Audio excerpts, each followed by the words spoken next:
الحمدللہ رب العالمین والعاقبۃ للمتقین والصلاة والسلام علی حبیب الکریم اما بعد اعوذ باللہ من الشیطان الرجیم بسم اللہ الرحمن الرحیم یا ایھا الذین آمنوا اتقوا اللہ حق تقاتہ۔ آپ نے پہلی تقریر سن چکے ہیں، اس میں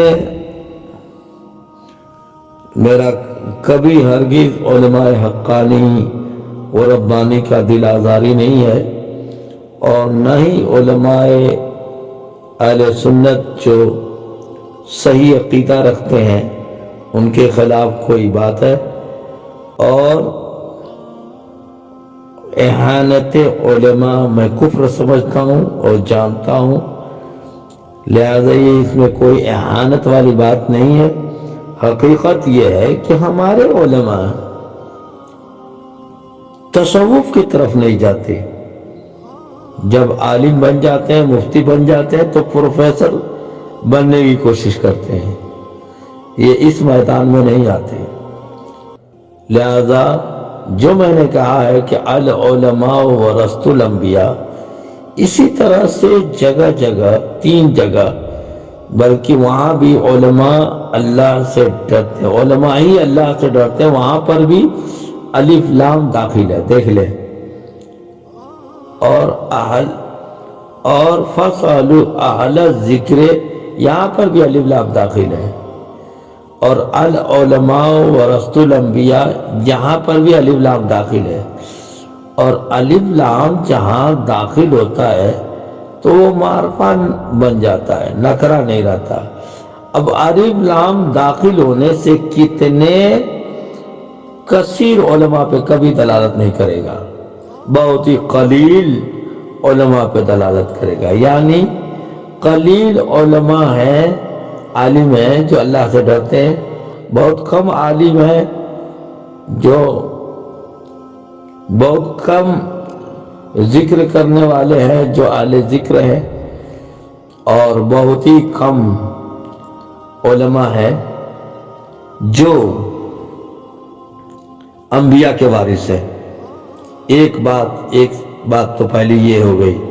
دوسری بات یہ ہے، حدیث شریف میں آیا ہے، حضرت ابو ہریرہ رضی اللہ تعالی عنہ سے مروی ہے، آپ فرماتے ہیں کہ حضور صلی اللہ تعالی علیہ وسلم سے مجھے دو علم ملا، ایک تو میں نے بتا دیا آپ لوگوں کو، یعنی علم شریعت، علم ظاہر، اور دوسرا اگر میں بتا دوں تو میرے حلقوں کاٹ دیے جائیں۔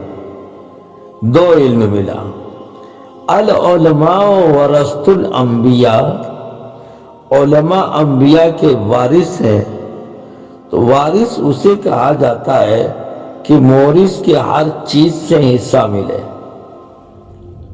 اگر چار ہیں تو چاروں کو ہر چیز سے برابر برابر حصہ ملے، ایک کو ہر چیز سے حصہ نہیں ملا، ایک سے ملا ہے اور باقی سے نہیں ملا، تو کہا جائے گا کہ یہ وارث نہیں ہے، یہ قرض خواہ ہے، یہ وارث نہیں ہے۔ اگر وارث ہوتا تو ہر چیز سے حصہ ملتا۔ تو جو حضور صلی اللہ تعالی علیہ وسلم سے دو علم نکلا ہے ان کے سینے سے، تو دونوں سے جو حصہ پایا ہو وہ وارث نبی کہلائے گا۔ ایک سے پایا ہے اور ایک سے نہیں پایا تو وارث نبی نہیں ہو سکتا۔ لہذا ایک علم کے عالم کی جو فضیلت ہو وہ تو ان کو مل سکتی ہے، مگر وہ وراثت الانبیاء کے، ورثۃ الانبیاء کے مصداق نہیں ہو سکتے، اور جو دونوں علم کے عالم ہیں وہ ورثۃ الانبیاء ہیں۔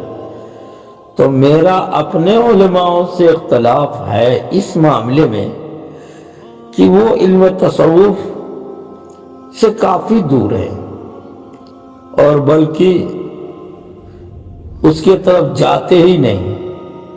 سیکھتے نہیں، حالانکہ علم تصوف سیکھنا فرض ہے۔ کیا بولا میں نے؟ فرض ہے علم تصوف سیکھنا، اور یہ علم تصوف سیکھنا، علم باطن سیکھنا علم ظاہر کو بھی مدد کرتا ہے۔ مثلا کہ علم ظاہر سے ایک سامنے بات آتی ہے، کوئی فتویٰ لے کر آتا ہے کہ اسپیکر کی آواز عین ہے یا غیر، ٹھیک ہے؟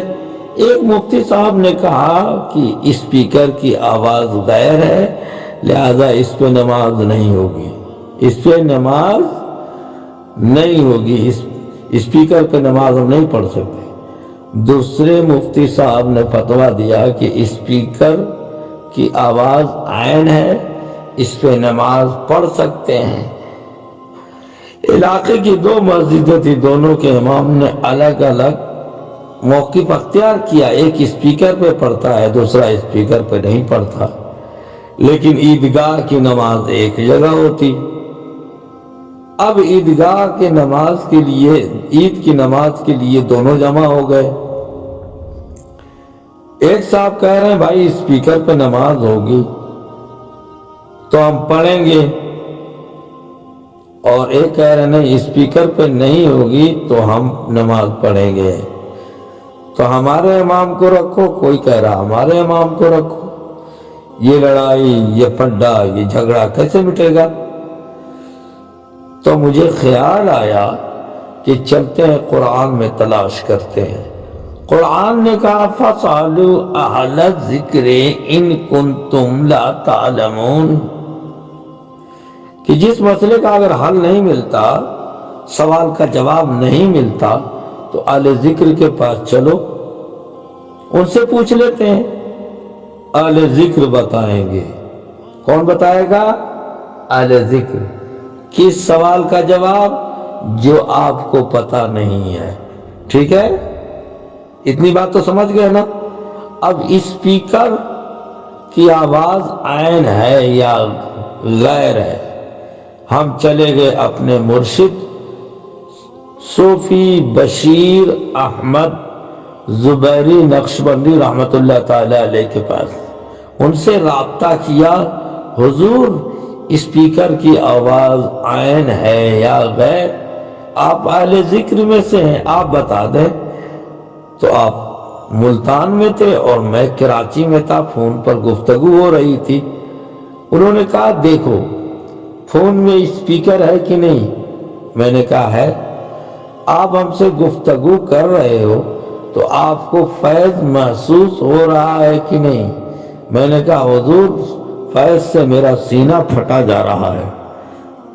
تو جو شریعت کا معنی ہے، شریعت جس چیز کا معنی ہے اسی چیز وہی معنی طریقت میں بھی ہے۔ جو شریعت جس چیز کو منع کرتی ہے اسی چیز کو طریقت بھی منع کرتی ہے۔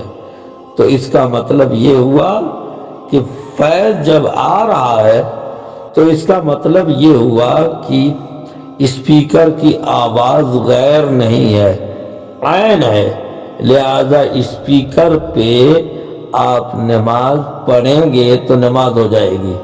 سنا آپ نے؟ تو یہ اہل ذکر کا، اہل ذکر نے بتا دیا۔ کیسے فائدہ، کتنا فائدہ ہوا اور جھگڑا ختم ہو گیا۔ تو میرے دوستوں، میرے بزرگوں، میرے بھائیوں، اہل اللہ کا علم سیکھو۔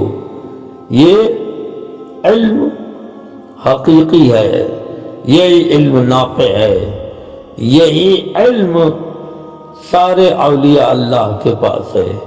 اسی علم سے بندہ ولی بنتا ہے، ولی اللہ بنتا ہے۔ لیکن ہم علماء ہیں جو اس کی تضحیک اڑاتے، مذاق اڑاتے ہیں۔ لیکن میں یہ کہوں گا کہ علم تصوف سیکھنا فرض ہے، لہذا ہر عالم علم تصوف سیکھے تاکہ وہ اپنے معاشرے کو سدھار کر سکے، اپنے لوگوں کو سدھار کر سکے۔ اور ان چیزوں کا جواب دے سکے۔ آج کل کون مفتی ہے؟ مفتی تو مجھے تو نظر نہیں آتا، کوئی مفتی مجھے نظر نہیں آیا آج تک۔ کیوں کہ مفتی کون ہے؟ جو سوال لے کر کے جاؤ وہ یہ کہ مختلف کتابیں نکالتے ہیں، نکالا دیکھا، اس میں سے دیکھ کر کے نقل کر کے دے دیا، تو یہ مفتی تو نہیں ہوئے، یہ تو نقال ہوئے۔ مفتی تو امام ابو حنیفہ تھے، امام شافعی تھے، امام احمد بن حنبل تھے، امام مالک عبد المالک رحمۃ اللہ تعالی علیہ، یہ لوگ مفتی گزرے تو محقق بنے۔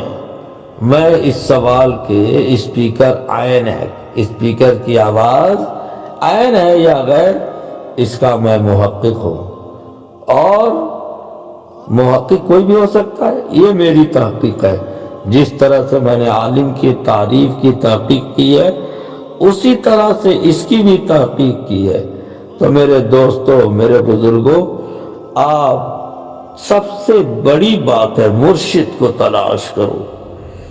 مرشد کامل ہو، اگر کامل نہیں ہوگا تو کچھ نہیں ملے گا، اور اس کی پہچان میں نے پہلی قسط میں بتا دی ہے کہ ظاہری طور پہ مرشد کامل کی پہچان یہی ہے کہ جب دیکھو اس کو، اس کے چہرے پہ نور ہوگا، اس کا چہرہ دیکھو گے تو خدا یاد آئے گا، اور اس کی صحبت میں جاؤ گے تو فیض سے آپ کا سینہ لبریز ہو جائے۔